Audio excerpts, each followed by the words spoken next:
Coach Zachariah, Silver Bullet Fitness, coming to you with another video out of my office at Anytime Fitness in South Florida. Now, I'm talking to you trainers today, and I'm trying to help you help your client overcome the reinvention barrier, all right? Now, when I go through this, you're gonna be very, very familiar with some of the things you hear, but I think it's really important how to navigate helping people get over what I've called the reinvention barrier.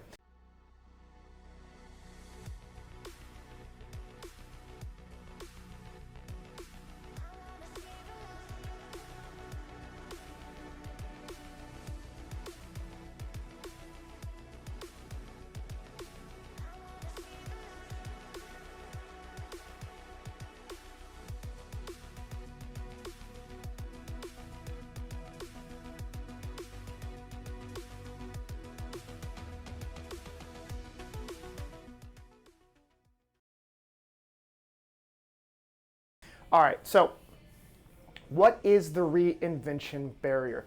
Well, the reinvention barrier is a moment in which a client has a ton of what we would call sustained talk, in which they are trying to find a reason or find reasons to continue to support why they are maintaining the same behaviors.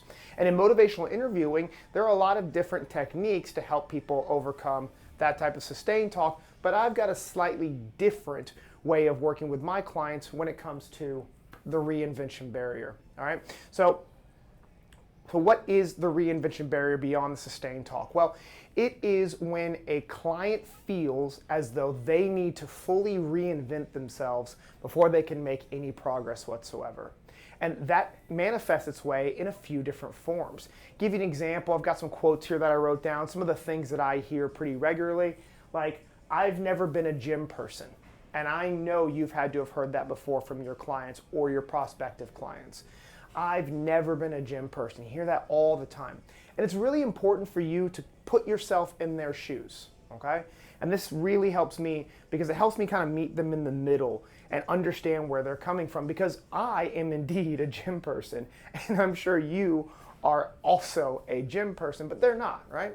So what are some things you can say you're not, right? I'm not a chef. Okay? I don't like being in the kitchen. I don't like cooking. I don't like coming up with recipes. I don't like measuring things, and so on and so forth, right? I'm not a dancer, okay? I've never been a dancer. I don't like being in front of a bunch of people and shaking it and moving and doing the stuff. Don't like it, all right? It's just not me. That's just not who I am. So when they say things to you like, I've never been a gym person, if you can think about the way you feel in those same situations, like if I'm dragged onto the dance floor, how much hesitation and kind of trepidation I have about getting out there, you can understand why they're holding on to that feeling, okay? Other quotes are like gym rat. They like to use the word gym rat sometimes, you know, like, oh, I've never been a gym rat, or this person's a gym rat. Again, these types of sustained talk that reinforce why they're not willing to make a change or what they're afraid of changing. All right, I don't want to be a bodybuilder or a supermodel, and I'm sure you've heard that specifically from your female clientele. Like, absolutely, I don't want to be a bodybuilder or a supermodel. I've not heard many men tell me they don't want to be bodybuilders or they don't want to be completely just jacked and ripped and shredded. But a lot of women will say, I don't want to be a bodybuilder or supermodel, and that type of language it just raises a couple of questions. Like, one, you know, how easy do you think it is to become a bodybuilder / supermodel? And two, why not? You know, we got to dig in. Is it because you don't think you can? Is it because you're not willing to invest the time? Or is it just because you have a specific, you know, perspective of the way you should look or want to look or even feel, right? So there's definitely room for conversation in there, all right? Just a few more, and then I'll go over how we actually overcome the reinvention barrier. I've never been an athlete, or I've never been athletic, is one I hear. That usually comes from men who may have had kind of a tougher upbringing in terms of gym or PE at school. You know, I never could do a crunch before, or I could never do this, or I've never been athletic, you know, my brother was athletic, that type of stuff. And I want to have a good relationship with food. Now, that one's a little different, right? But oftentimes they don't have a good relationship with food already, So when they say they want to have one, yes, they're right. They want to have a good relationship with food, but they use that as a barrier to tracking their nutrition or tracking their calories. They'll say things like, I don't want to have to sit here and track all my food, and I don't want to be weighing everything out, and I don't want to have to just eat grass and lettuce and not eat the things that I want to eat, is really what they're saying when they say I want to have a good relationship with food. So that's kind of the reinvention barrier. It's a way people will make you, the trainer, believe that they can't do this because they need to reinvent themselves first. They need to say things like, I am a gym person. I love this. I want to do this. And I don't think everybody does, genuinely. I think everybody should, but I don't think everybody does want to be a gym person. I don't think everybody does want to come into the gym and be in what I consider to be good pain, but be in good pain or even no pain or sweat or all the discomfort or even change their clothes, whatever it is. I don't think that everybody wants to do that. And you're going to face that a lot in prospects and in your clientele. Not everybody wants to adopt the same type of mentality that you have over fitness. And you can do one of two things in that situation. You can either continue to try to motivate them, right? Speak in these fantastical ways with these wonderful metaphors, right? And motivational interviewing has a lot to do with that, like it tells you that you can't be the only person to motivate them, but you can try. You can tell them how great they will be and what they're going to feel like and what they're going to look like, and that might get you a little bit of a boost, but might bring you back down afterwards.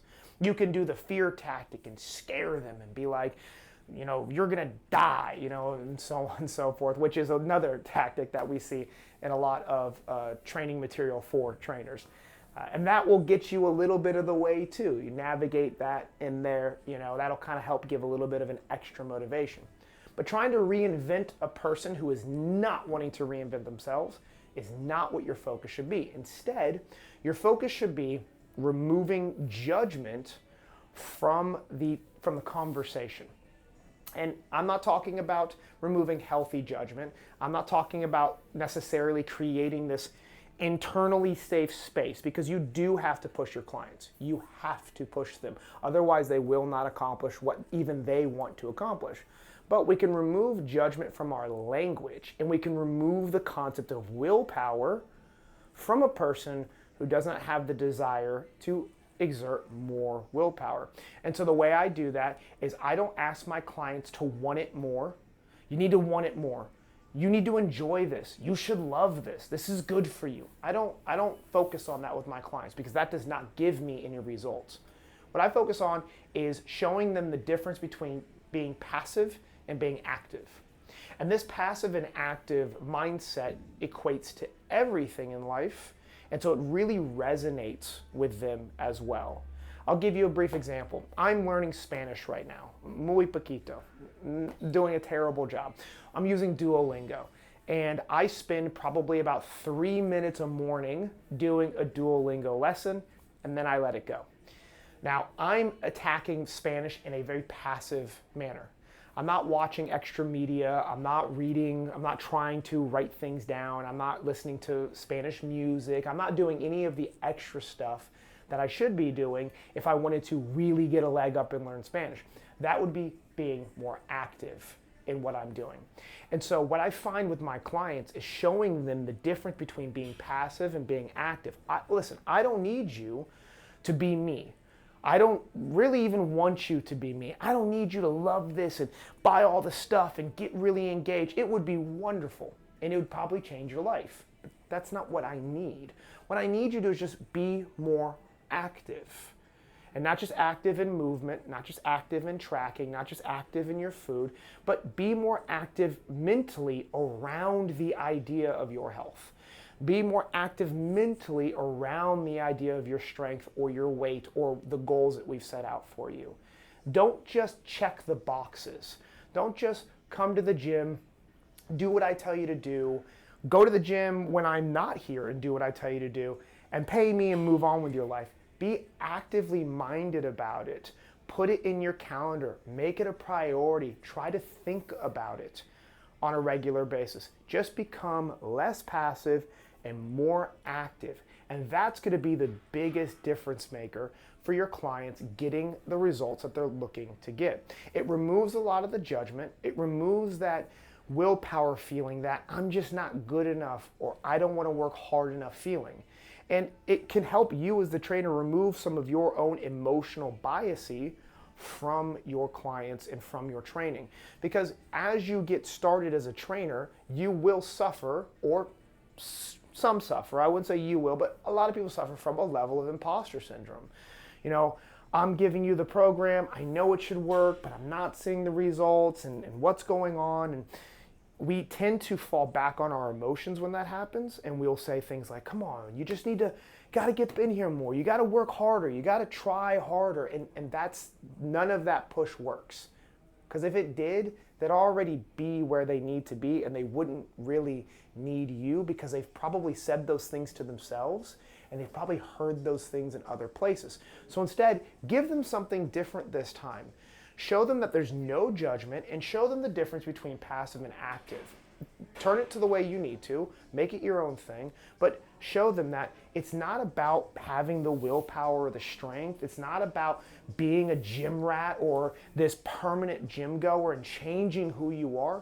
It's just about taking active steps towards your health and towards your fitness beyond just checking the boxes of coming in and paying me when I tell you to be there. Cool. So think about that. If this helped you at all, or if you even think you know somebody who has said these things right here, share this video with them. They may not be trainers, but it does help them to understand the difference between passive and active as well. And if this helped you, subscribe, like, share, all that good stuff, the YouTube stuff. And I can't wait to show you a new video coming up where I react to a video by Greg Doucette talking about this very thing, about willpower, and how I take that same conversation and turn it from passive to active.